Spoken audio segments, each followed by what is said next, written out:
Hello guys, welcome back to IIC computer education YouTube channel. मैं अथर आज आपके लिए लेकर आया हूं एक्सेल ट्यूटोरियल चैप्टर 2। जिन लोगों ने अभी तक हमारा एक्सेल का चैप्टर 1 नहीं देखा है वो लोग देख सकते हैं, नीचे डिस्क्रिप्शन में लिंक दिया हुआ है। तो आज हम डिस्कस करेंगे कुछ बेसिक फार्मूला के बारे में जो हम चैप्टर 1 में क्लियर नहीं करा पाए थे। तो चलते हैं कंप्यूटर स्क्रीन पर। देखिए, पिछले वीडियो में हम ये डिस्कस कर चुके हैं कि कैसे टेबल को क्रिएट करना है, उस पर कैसे फॉर्मेटिंग लगानी है और आगे कुछ बेसिक फार्मूला किस तरह से लगाने हैं। अब हम बात करेंगे आगे कि जैसे ये फॉर्मेटिंग आप देख रहे हैं, यहाँ पर इतने एरिया पर फॉर्मेटिंग लगी हुई है और इस एरिया पर फॉर्मेटिंग नहीं लगी हुई है। अगर सेम ये फॉर्मेटिंग या जो कलर यहाँ पर दिया हुआ है वही कलर हमें फॉर्मेटिंग वगैरह यहाँ आगे लगानी है, तो हम यहाँ कहीं भी कर्सर रखेंगे अपना और फॉर्मेट पेंटर बटन आपको यहाँ ऊपर मिलेगा लिस्ट में। यहाँ से आप इस पर अप्लाई क्लिक करना है एक बार और इस पर अप्लाई कर देना है यहाँ। तो आप देख पाएंगे कि जो फॉर्मेटिंग इस जगह से हमने उठाई थी वो यहाँ लग चुकी है। तो इस तरह से हम फॉर्मेटिंग लगा सकते हैं। इसके बाद मैं आपको आगे बताऊंगा फॉर्मूला इफ एंड। एक फॉर्मूला होता है इफ और। ये वैसे लिखने की कोई रिक्वायरमेंट नहीं है यहाँ पर, सिर्फ मैंने आपको समझाने के लिए लिख रखा है। नीचे हम इससे निकालेंगे ग्रेड। इससे पहले आपने देखिए यहाँ पर सिंपल इफ का फॉर्मूला समझा था। सिंपल इफ में क्या होता था कि हर एक लॉजिक के लिए वैल्यू ट्रू अलग होती थी, यानी फर्स्ट लॉजिक अगर पूरा करेगा तो आंसर वैल्यू ट्रू फर्स्ट वाली आ जाएगी, सेकंड लॉजिक पूरा करेगा तो आंसर वैल्यू ट्रू जो है आपका सेकंड वाली आ जाएगी, इसी तरह से थर्ड लॉजिक पूरा करेगा तो ये वैल्यू ट्रू आ जाएगी। इस तरह से हर एक लॉजिक के लिए वैल्यू ट्रू अलग होती थी। लेकिन इफ एंड में इस तरह नहीं होगा। इसमें क्या होगा कि एक से ज्यादा लॉजिक होंगे, वैल्यू ट्रू सिर्फ एक ही होगी। यहाँ फॉर्मूला हम लगाएंगे इफ एंड। ब्रैकेट ओपन करने के बाद एंड लिखना है, फिर यहाँ पर एक बार और ब्रैकेट लगाना है। आप देखेंगे यहाँ पर लॉजिकल 1 लॉजिकल 2 ऑप्शन आ रहा है आगे। तो हम फर्स्ट लॉजिक लगाएंगे कि अगर डिपार्टमेंट इक्वल है एडमिन के, इन्वर्टेड कॉमा में इसको बंद करेंगे। मैंने पहले भी बताया था कि अगर किसी फॉर्मूला के अंदर टेक्स्ट आ जाती है तो उसको हमें इन्वर्टेड कॉमास के अंदर बंद करना होता है। कॉमा लगाएंगे, जैसे हम कॉमा लगाएंगे हमसे पूछेगा लॉजिकल 2। लॉजिकल 2 में हम देंगे कि अगर बेसिक सैलरी, सामने वाली सेल पर ही हमेशा हम फॉर्मूला लगाते हैं, यहाँ बताएंगे कि अगर बेसिक सैलरी ग्रेटर देन है 10,000 के, ब्रैकेट क्लोज करेंगे, कॉमा लगाएंगे।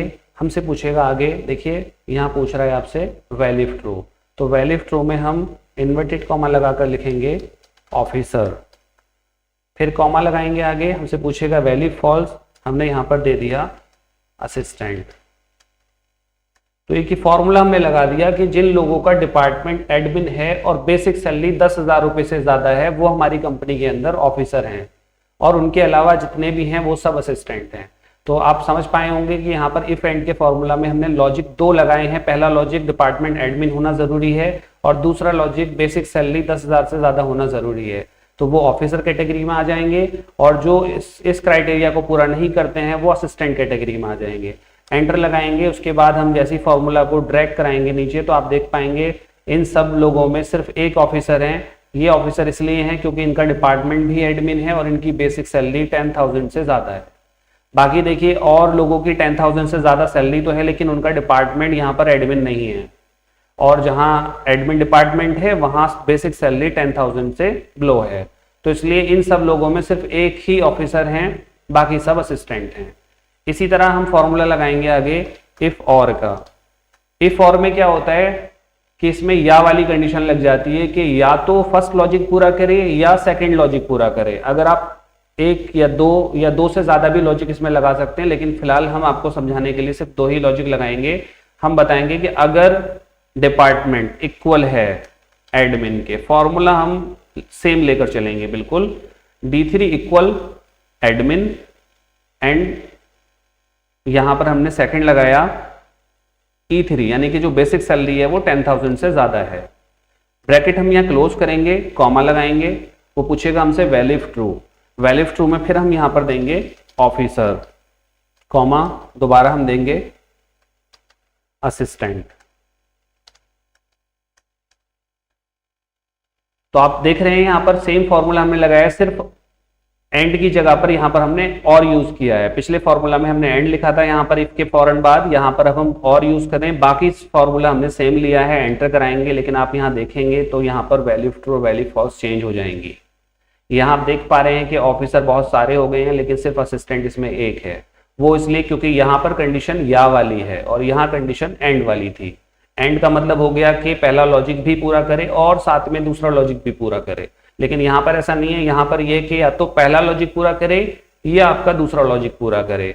तो आप समझ पा रहे होंगे यहाँ पर हमने क्या किया है। देखिए यहाँ ये फॉर्मूला आ जाता है ऊपर, यहाँ हमने दिया है इफ और का फॉर्मूला कि अगर D3 एडमिन है या फिर बेसिक सैलरी 10,000 से ज्यादा है तो वो ऑफिसर है। तो देखिए ये ऑफिसर इसलिए हैं क्योंकि इनकी बेसिक सैलरी 10,000 से ज्यादा है।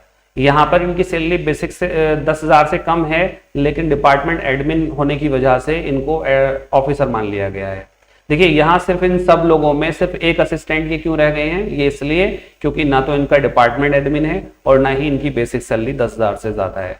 बाकी सब लोगों की बेसिक सैलरी 10,000 से ज्यादा है तो वो सब ऑफिसर कैटेगरी में आ गए हैं। और यहाँ एक एम्प्लॉई 10,000 से कम सैलरी वाले हैं तो इनको एडमिन होने की वजह से ऑफिसर मान लिया गया है। यानी यहाँ पर हमने ये बताया है कि दोनों में से कोई भी एक लॉजिक पूरा हो, या तो उसका डिपार्टमेंट एडमिन हो भले ही चाहे उसकी सैलरी 10,000 से कम हो, और या उसकी बेसिक सैलरी 10,000 से ज्यादा हो भले ही चाहे उसका डिपार्टमेंट कोई भी हो। तो वो सब कैटेगरी में आ जाएंगे आपके और वाली कैटेगरी में। नहीं, हमने और वाला फॉर्मूला लगाया और उससे हमने आपको ये क्लियर करा दिया। तो ये मेरे हिसाब से आपके समझ में आ गया होगा। इफ एंड और इफ और के फॉर्मूला मैंने आपको बता दिए हैं। इसके बाद कुछ छोटे छोटे फॉर्मूला आपको हम और बताएंगे, जैसे कि आपका होता है एक फॉर्मूला मैक्सिमम, मैक्स, मिन, एवरेज, काउंटिव, समिफ।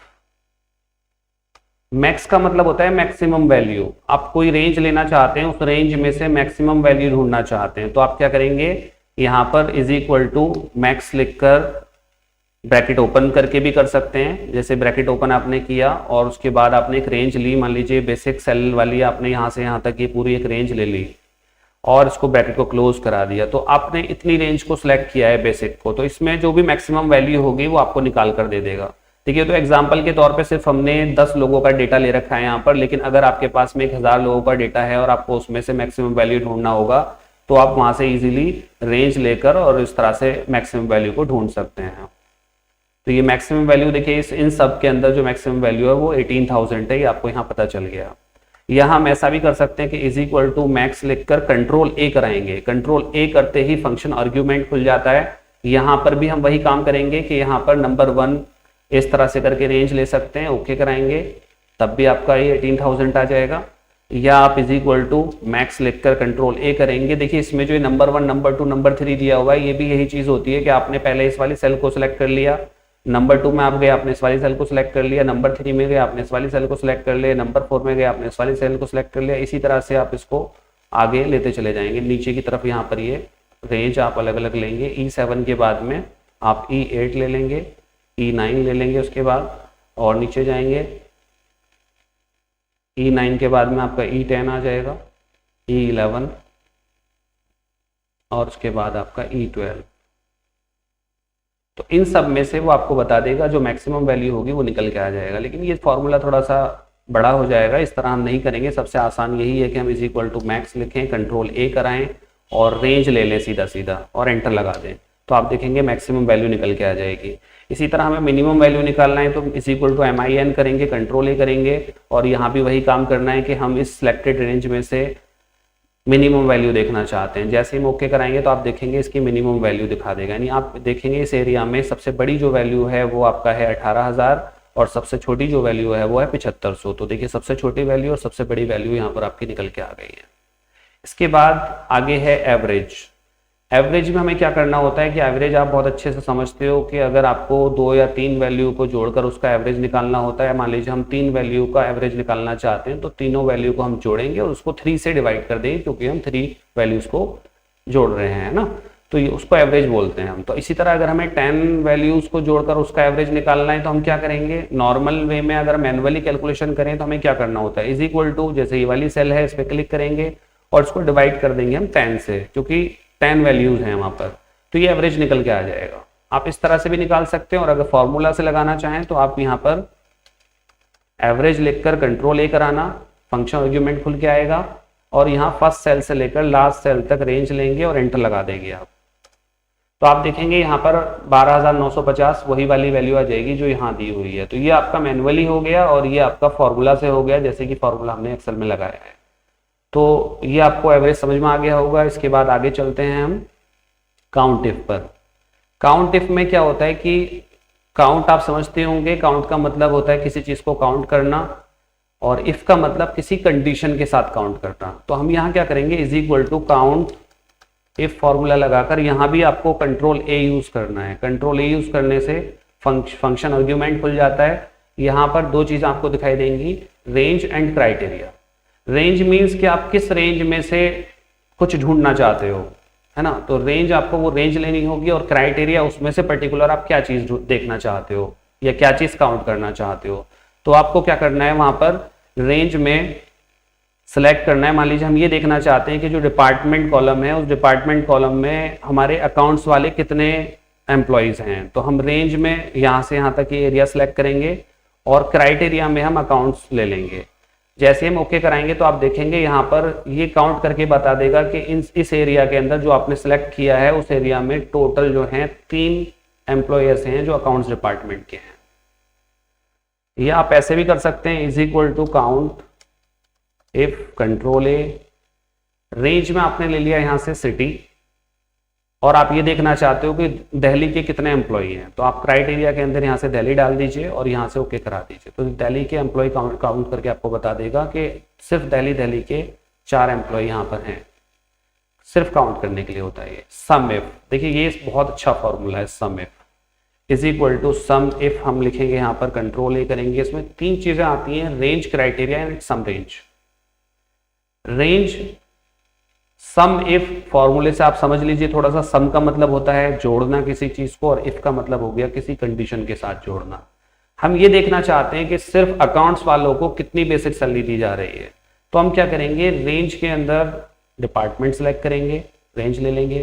क्राइटेरिया हमने ले लिया अकाउंट्स। ये जरूरी नहीं है कि हमें अकाउंट्स यही वाला फर्स्ट वाला ही सिलेक्ट करना है, कोई सा भी अकाउंट्स एक बार उस पर क्लिक करेंगे, क्राइटेरिया देना होता है हमें सिर्फ यहाँ। सम रेंज में हम बेसिक भी ले सकते हैं, डीए भी ले सकते हैं, ग्रॉस सैलरी, नेट सैलरी, आप जिस पे निकालना चाहें उस पे निकाल सकते हैं। फिलहाल हम इसमें देखना चाहते हैं कि बेसिक सैलरी सिर्फ अकाउंट्स वालों को कितनी दी जा रही है। तो देखिए ये अपने आप सम करके बता देगा कि जो बेसिक सैलरी अकाउंट्स डिपार्टमेंट वालों को दी जा रही है वो 41,000 है। अगर आप मैनुअली भी काउंट करने बैठे तो देखिए अकाउंट्स डिपार्टमेंट 12,000 ये हैं, 16,000 ये हैं और एक आपके ये 13,000 हैं। अगर आप इन तीनों को जोड़ेंगे तो आपका यही बैठेगा अमाउंट जो यहाँ आ रहा है। तो ये तो हो गया एक, अगर कम लोग हैं तो हम डायरेक्ट भी कर सकते हैं, लेकिन अगर आपकी जो टेबल है बहुत बड़ी होती है और ये एम्प्लॉयज जो आपको 10 दिखाई दे रहे हैं इसकी जगह 100 या 1000 में होते हैं तो आपको थोड़ा सा मुश्किल हो जाएगा विदाउट फॉर्मूला इसको कैलकुलेट करने में। तो हम इसलिए यहाँ पर फॉर्मूला लगाते हैं सम इफ। तो ये आपके समझ में आ गया होगा।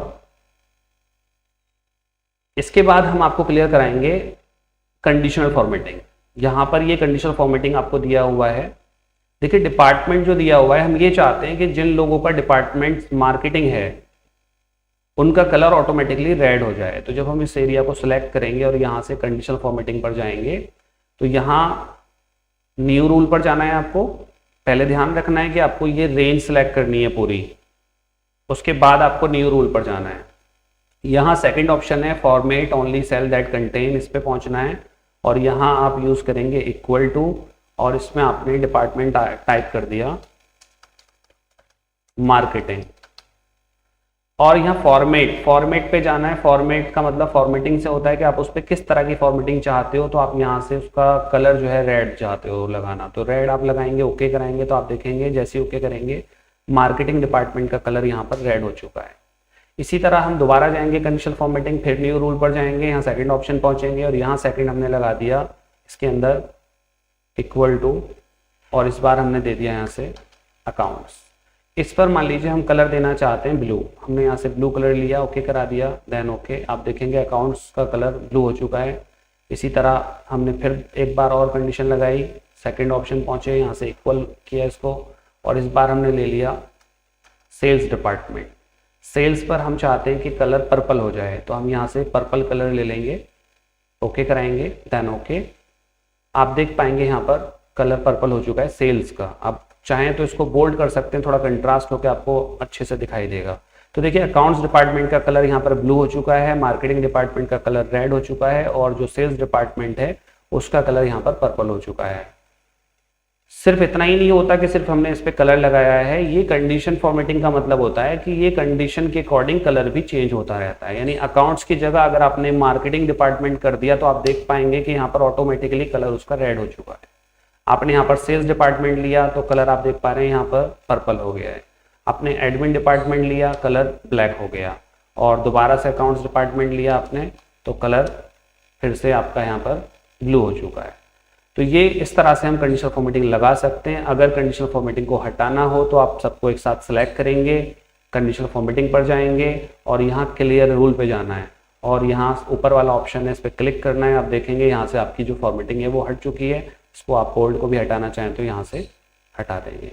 आई होप ये वीडियो आपको पसंद आया होगा। सो प्लीज़ गाइज इस चैनल को सब्सक्राइब करके बेल आइकन को प्रेस कर लें, जिससे कि हमारी वीडियोस के नोटिफिकेशन आपके पास सबसे पहले पहुँचें। Thank you.